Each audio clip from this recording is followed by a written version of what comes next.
was a week. That was, you need some Wheaties. Hello, everyone. What? Oh, no. Go ahead, bro. Everyone, Johans. The music, the man, the myth, the legend himself. All right, so hey, how you doing? My name is Pastor Will. This is San Fernando Chapel. I'm here with Eric. Welcome. Thank you for joining us. Yes, and we're doing this Sabbath School because of the coronavirus. Now we begin lesson 11, right? Yeah. Mainly focusing on Daniel chapter 10. Come on, somebody. From battle to victory. So the verse says, "O man, greatly beloved, fear not. Peace be to you. Be strong. Yes, be strong." And so Daniel chapter 10 pretty much begins the last vision of Daniel, right? You know, Daniel is definitely a book filled with prophecy, filled with visions. And so chapter 10 kind of spans to chapter 11 and 12. But in chapter 10 specifically, we begin to see kind of like this cosmic conflict being lived out in Daniel's life. Right? Yeah, we see a lot of modern examples that are very specific to Daniel's time. But as we'll, when we dive into more of the word, we'll see that this doesn't only apply to Daniel's time, but also to our time as well. Right. Cool. All right, so we're going to start by reading the first 3 verses of Daniel chapter 10. So I got it, and if you guys can all follow along. It says, so Daniel chapter 10, verses 1 to 3, it says, "In the 3rd year of Cyrus, king of Persia, a message was revealed to Daniel, whose name was called Belteshazzar. The message was true, but the appointed time was long. And he understood the message, and he had understanding of the vision. In those days, I, Daniel, was mourning 3 full weeks. I ate no pleasant food, no meat or wine came to my mouth, nor did I anoint myself at all, till 3 weeks were fulfilled." So basically at this point in time, Daniel had received this vision. He had understood the vision. And what the verses tell us is that Daniel was greatly troubled. And as it says, he had been mourning for 3 full weeks, which is about half as long as I mourned for my ex-girlfriend. Now, as Daniel points out, he says he had no pleasant food, no wine, no meat. So basically what he's saying is pretty much just denying himself, pretty much. Yeah. And in this mourning, he's just honestly seeking full-on prayer. It almost feels like he's heartbroken. And what's crazy about Definitely. Daniel, at that moment, he's like 90 years old. Like, this man has literally lived through kingdoms and empires, and he's just gone through it all. And he's always brought back with visions. You know, he has more comebacks than Terminator himself. And so what's interesting is that in Daniel, specifically in this chapter, as he's talking about he's praying for God for 3 weeks, I find it rather amazing how there's sometimes when you pray, there is almost like a hindrance in your prayers being answered. Not necessarily by God, but by the enemy himself, right? The ruler of Persia has almost like blocked it, right? And so there's another passage that correlates, especially in the lesson, and it's found in Ezra chapter 4, verses 1 through 5. And it kind of gives a little bit of context as to what's going on in Daniel chapter 10, seeing that many of these Bible figures, right? Ezra, Daniel, Jeremiah, you know, all Nehemiah, they all kind of were like contemporary. Yeah. So they're literally living their lives. Yeah, everything was running concurrently at this point. Yeah. Right? And so in Ezra chapter 4, we see now it says, beginning in verse 1, it says, "Now when the adversaries of Judah and Benjamin heard that they returned exiles were building a temple to the Lord, the God of Israel, they approached Zerubbabel and the heads of the fathers' houses and said to them, 'Let us build with you, for we worship your God as you do, and we have been sacrificing to him ever since the days of,'" that dude's name. It's a very long name. Esarhaddon. "So, king of Assyria, who brought us here. But Zerubbabel, Jeshua, and the rest of the heads of the fathers' houses in Israel said to them, 'You have nothing to do with us in building a house to our God, but we alone will build to the Lord, the God of Israel, as King Cyrus, the king of Persia, has commanded us.'" And so what we see now is like definitely what's going on in this time frame is that they're rebuilding the temple, right?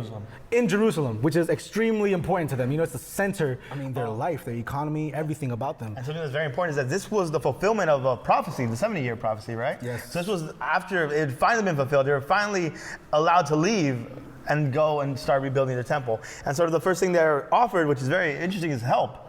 They offered help, right? And I don't know about you, but I've never built anything in my life. And so if you ever offer me help in building anything, I will gladly say yes. But these people said, "No, you will have no hand in this." And then reading on verses 4 and 5, we kind of see the true intentions and sort of why the Jewish community decided to sort of forego their help. It says, "Then the people of the land tried to discourage the people of Judah. They troubled them in building and hired counselors against them to frustrate their purpose all the days of Cyrus, the king of Persia, even until the reign of Darius, king of Persia." So basically throughout this entire time, they said, you know, we wanted to help you, but the real help was they just wanted to go in there just so they could pretty much just drag the cycle on and just make sure that the temple never got built. And so what I find rather, like, I guess, takeaway points that we could take from this first little lesson is his prayer life. Yep. You know, the fact, one very valuable lesson, one point that we could definitely pull out is his persistence in prayer, right? Even though his petitions are not answered immediately, he still prays, right? And when we serve a God that definitely does answers prayer. I know there's some prayers that I've prayed for that they have not found answers. And many times they're not the answers that you even seek. Facts. Or the answers that you even wanted to, or you even thought of. I think that's something that's very interesting to point out, or very important to point out, like you said, is that when we pray, we should have assurance that we're going to receive an answer. You know, oftentimes people pray with the assurance that they're going to receive the answer they want. But no, you're going to receive an answer, definitely. But, you know, a lot of people, when they get the answer they don't want, it's like, no, that wasn't it. Try again. Yeah, I want to re-roll. Right? It kind of reminds me of when I got a gift from Santa Claus at a little, like, store one time. First off, Santa Claus ain't real. This is true. It's a fact. You know, he's not real. But I got a gift, and I wanted a G.I. Joe. He gave me like a little Sesame Street thing. I went back and told him he gave me the wrong gift. You know, I was a kid. Neither here nor there. The second point, right, is the fact that take time to pray. Yep. You know, time to pray is extremely important. Setting that time for like that personal devotion to you speak with God. And which kind of like, I want to end off with this question, is what does, especially looking from Daniel chapter 10, verse 12, is what does this tell us about prayer as an objective experience that moves God to do something rather than it being just a subjective experience that makes us feel good about God? Okay. And so I'll go ahead and read Daniel chapter 10, verse 12. It says, then he said to me, do not fear, Daniel, for from the first day that you set your heart to understand and to humble yourself before your God, your words were heard, and I have come because of your words. So pretty much what it's saying is that, you know, God came to him because of his words, right? Because you sought me, I'm going down to you. You know, and I think that's something that's very interesting, is that how are you going to find if you don't seek? Come on now, somebody. Are you picking up what we putting down? Yeah, because we have mics on. Come on now, somebody. The fact that God literally is seeking, like, yo, I heard your words and I'm coming for you. Like, I want to respond to you. I want to listen. I want to answer the questions that are like really just tearing you up inside, or the answers that you're seeking. I want to respond. And that's amazing. The subjective experience, I feel like it's almost like treating God like a wishing well. You kind of like say your wish, oh, I wish I had a car, kind of dump it in there, and you're like, it'll come true one day. And you just kind of walk away from it, right? You just kind of forget. And you're just like, the wish got deposited, it's going to be there. It'll happen. Yeah, I think sometimes it's more, I envision it almost like a vending machine, where it's just like, I see what I want. God, I'm putting in, you know, some kind of effort from my part, right? And I want exactly what I asked for. Yeah. And if I don't get it at the time I want it, like, I'm flipping this vending machine upside down. Like, you know, it's happened once or twice. Good? Yeah.